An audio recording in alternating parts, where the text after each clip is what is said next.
Hey friends, this is Creative Arts with Alex Swartz, aka the Singing Crafter, where we talk about crochet, fiber arts, and other crafty things. So today's video is all about Mother's Day. If you are not sure what to crochet for Mother's Day and you need a quick project for your mom, your grandma, your aunt, your mother figure of any sort, I got you covered. We are going to cover some patterns today that are all free, available on the internet. I will put all of the patterns down in the description below. And these are all patterns that I personally made. So I can vouch for them and I can tell you that the results were super beautiful and any mom will love these. So let's get to it. Our first pattern today also happened to be the quickest to work up for me, and that is the Lily of the Valley bookmark by Joy as It Flies. Again, I'm going to have all patterns linked in the description. This I decided to make for my grandma this year. Grandma, if you're watching, oops, sorry. But I hope you like it anyway. This is a bookmark that I thought was super beautiful. I had never seen a Lily of the Valley flower bookmark before. There are a lot of beautiful ones out there. So I'll just show you real quick in a book. So this is one of my Nancy Drew books. I'm a big Nancy Drew fan. That's something we could talk about maybe sometime. But yes, so here's how the bookmark kind of lays inside, and I'm going to take it out and show you as well. But this pattern took me maybe a half an hour to work up. It was super quick, and I do not consider myself a super fast crocheter. Now, I have been crocheting for a few years now, so I would say I'm not a beginner, but I'm also not super advanced and I'm not super fast. So keep that in mind. This could be a pretty quick one for you. And I saw a lot of comments on the pin for this pattern that a lot of people were able to make it as beginners. So this is a great one that's really accessible. And you've got kind of like a giant lily of the valley flower. You could make that any color you wanted, and then you have the rest of the bookmark there. So super beautiful, super simple. You could also attach it to a present. You could use it as decoration. It could be a bag charm. There's so many things you could do with this beautiful one. And also there are, like I said, a million other beautiful flower bookmark patterns out there if Lily of the Valley are not your thing, but I would recommend this highly. Another fairly quick and simple product to work up for Mother's Day would be a lip balm holder, such as this one by Oh Mio My Crochet. This is a YouTube tutorial that, again, I'm going to link down in the description, and I made one of these for my mother for Christmas this past year. I also made one inspired by this pattern for a care package that I recently vlogged about. If you want to check out my previous video, for that. And this is a really nice pattern. I've obviously made a similar one multiple times. I've kind of just freehanded from here, followed the pattern approximately the first time, but then I did freehand the other one that I made. And I highly recommend this because it's just a really sweet way to dress up a little self-care item like a new lip balm.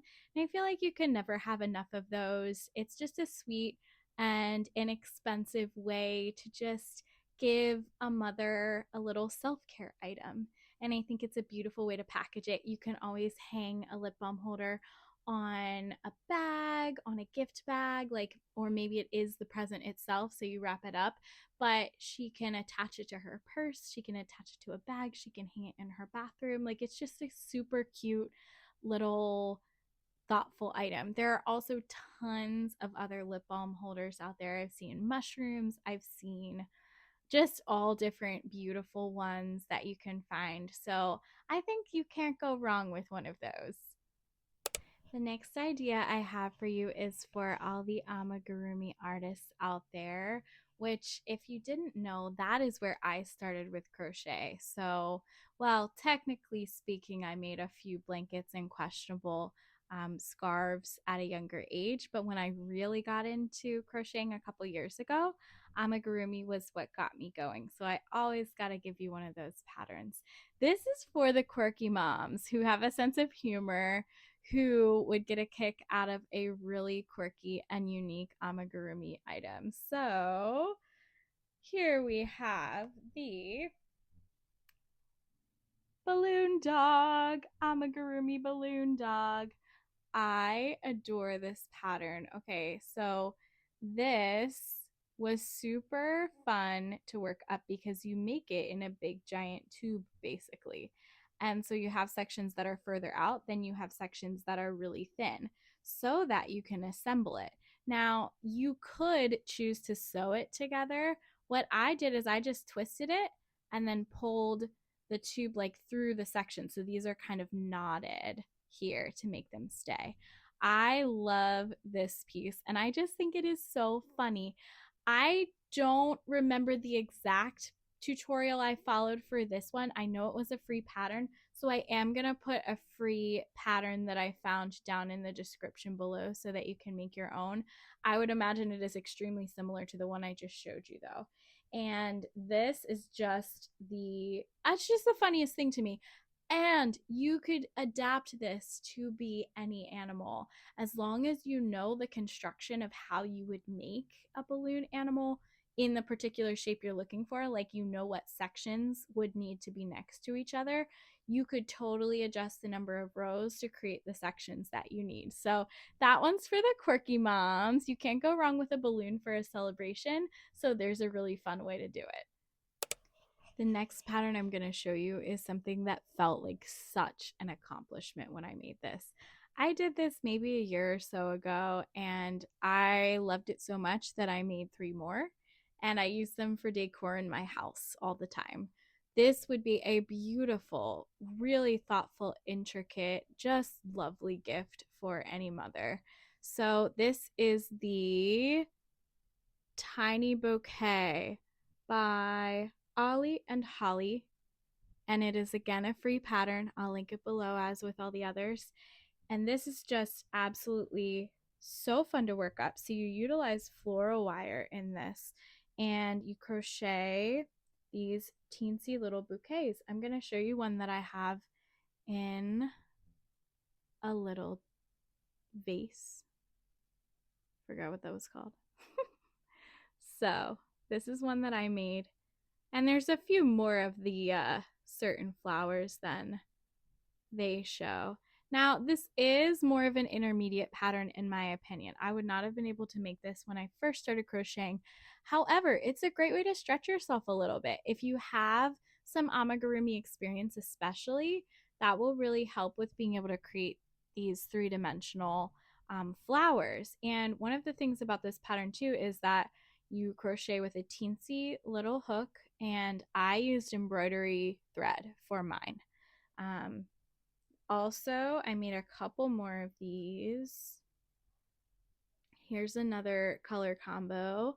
The fun thing too is that you can really mix and match the colors.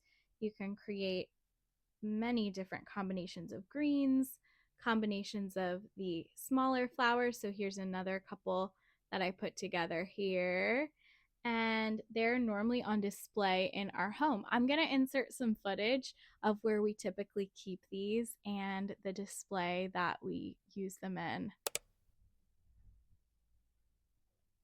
So just to give you a sense of what these look like, actually in our house, we have a few of these. Of course, we have a special guest. Hello, Sybil. You are so cute. We always have a guest with everything that we do here on this channel. That's half the fun, right? So here again are the little mini bouquets. I think they are so cute. I just have them in these little bear planters that we got from Etsy a long time ago. It was a wedding gift. And here is our whole current mantle setup. Kind of fun to share that with you as well. If you have any questions about, well, actually, let me just show you some of what we have and why it's special. So, also, flowers are just pretty. We have some book vases here. Those will eventually probably go on our bookshelf after we build that. We have some birds here, brass birds, a crystal. This logo of my name and my husband's name was designed by my aunt. I will put a mention of her Etsy in the description, so you could check her out if you'd like. She does, she's a painter and she does calligraphy, and just a lot of really, really beautiful artwork. We also have this bell that I recently thrifted. It is it has like Alaska on the other side. It says the word, I think. And the reason I got this is because I really like blue and white things. Also, we have a lot of gold touches, as you can see. And my husband is from Alaska. He spent a lot of his childhood there. So just added that little nod to that. This clock I bought from a yard sale of a really kind lady in our neighborhood. It's a little bit like vintagey, and I just feel like it fits in really well with our house. We do live in a 100-year-old house, so we have a lot of things that we've kind of like put together that are vintage. We have a chicken there, if you're familiar with a hen on a nest, or chicken on a nest, old dishes. And then again, we have the bears, another kind of nod to Alaska. My husband used to see bears every single day where he grew up. We have this beautiful piece made by my grandpa. He's a woodworker. And then some candlesticks. I did make these taper candles. I had a big candle making phase for a while. Might go back to it at some point because it was really fun to do. And then some brass candlesticks. And then just to like back up and give you a little bit more of, a little bit more of a view. This fireplace surround. We need to do something with the cords on this side, but this is something that we purchased before we moved to Pennsylvania, like literally the weekend before. It was one of these last minute purchases, right before we left town. And then we were like, how are we going to fit it in the car? But long story short, we did. We got a car top carrier for some of our stuff. And then we left Savannah and moved up to Pennsylvania. So that was a special purchase because my husband and I made that purchase like right before we moved. We have some plants here because we love plants. And then there's some more candles down here. And a lot of these I did make as well. So, but the main point was these. Got a little sidetracked there. I think this is a super intricate and just absolutely stunningly beautiful gift. You could also get really creative and make these into something. So other than just having them be a bouquet, you could make them into some sort of hair clip. You could attach them to a box. You could make a little bag charm with them. There are so many different ways that you could adapt these little flowers if you wanted to take it a step further. So many possibilities, and I just adore this pattern. Our final pattern for today is a wearable. I've been getting more into wearables lately, and while I am still very new to it, it's something that I've been more and more drawn to lately. So this was one of my first kind of bigger wearable items that I made, and one of the first I've made for myself. So I was super proud of this. Now, this is the Pixel Hooded Scarf by Passionate Crafter. It is a free pattern available on the website, but they also have a link to purchase an ad-free version on Etsy. So I'm going to link the website down below where I got the free pattern. Now I will show you mine. I am going to put this on for you. So this yarn is the Loops and Threads Skyscape yarn, and it is unfortunately, I believe, being discontinued from Michaels. And you can probably still pick up a skein depending on where your Michaels is at with their clearance items. And you can probably still get it, I would think, if you want to use this yarn. Now, I went for a darker palette because I plan to wear this in the winter. You could absolutely make this with brighter colors. You could also use a cotton yarn to make this more seasonal for springtime. And going forward into the year, so that it's a little bit more of a transitional piece and less of just like a winter kind of piece. You could even make this in like a really lightweight yarn if you wanted to. You might have to adjust some things a little bit to meet the gauge, but this could be really lovely for a Mother's Day gift that's very practical. If you have a practical mom who would want something that she'll be able to use maybe a little bit later in the year, or even right now, depending on where you live, and you want to make it in a lighter weight yarn or a cotton yarn, this would be absolutely beautiful. I am going to try this on for you to show you. Okay, so I've put it on at a basic level, and then I'm going to show you some of the different ways you can kind of wear this. I followed her instructions to make a slightly longer version of this. So I did make some of the rows a little bit longer, a couple stitches longer, actually the whole way through the project, so that I would have more at the end to be able to wrap. Now, my inspo for this was totally that I wanted to be a fantasy character from like a fantasy book. I want to be one of those heroines that we read about that is like needs to hide and has this like beautiful hood on. So that was the total inspo for this, so that I can feel like a character in my favorite fantasy book. And you can wrap it like this, and you have the ends of the scarf. If you wanted to go further, you could kind of wrap it like all the way towards the front and tie the ends or tuck them in like this. I just think this is so beautiful, and I so enjoyed making this. Now, again, if you want to get the same yarn as me and you want to make more of like a winter version of this, I would run to Michael's and see if they still have it. Now, it's possible they're going to bring the yarn back under a different name. This, again, is the Loops and Threads Skyscape is what it's called. They had a bunch of different colorways, and I will say this works up beautifully into beanies. I've kind of been obsessed with making them, and I keep running to Michael's for more of this yarn in different colorways, because if it is disappearing, I wanted to be able to grab some. I think it was $5 a skein right now on clearance, which I felt was a good price. This took me about 2.5 of that yarn, I think. And to make a beanie, it only took me 1.